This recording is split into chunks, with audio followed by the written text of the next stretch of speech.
రాజు అంటే గుర్తు వచ్చేటప్పుడు రామరాజు కాటన్ లో మీకోసం రామరాజు అంటే గుర్తొచ్చింది. మన ఊరు రామయ్య బట్టల దుకాణంలో నీకోసం 4 జతల బట్టలు తీయించి ఉంచాను. మొన్న వచ్చినప్పుడు చూశాను, కాళ్ళ నిండా అన్ని సిరిగిపోయి ఉన్నాయి ప్యాంట్లు. అవి జీన్స్ ఏదో లేరా.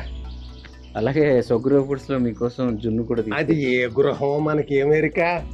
మన ఇంట్లోనే నీ కోసం జున్ను తయారు చేసి తినిపించాలని ఒక గేదెని పురమాయించాను కొనమని.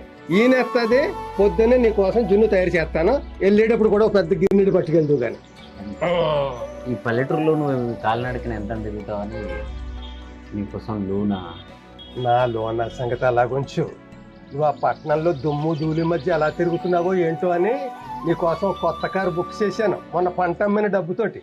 బంగారం అమ్మకు ఇచ్చి బట్టలు మాకెన్నో తెచ్చి ఓ 2 పంచలతోనే బతికావు. నీ తీరని ఆశల కొరకే చేస్తున్నా అక్కడ యుద్ధం, అందుకనే నానా మనకు ఈ దూరం. నిన్నే కన్నోడ్నే నేను, నీ కష్టం తెలియదా?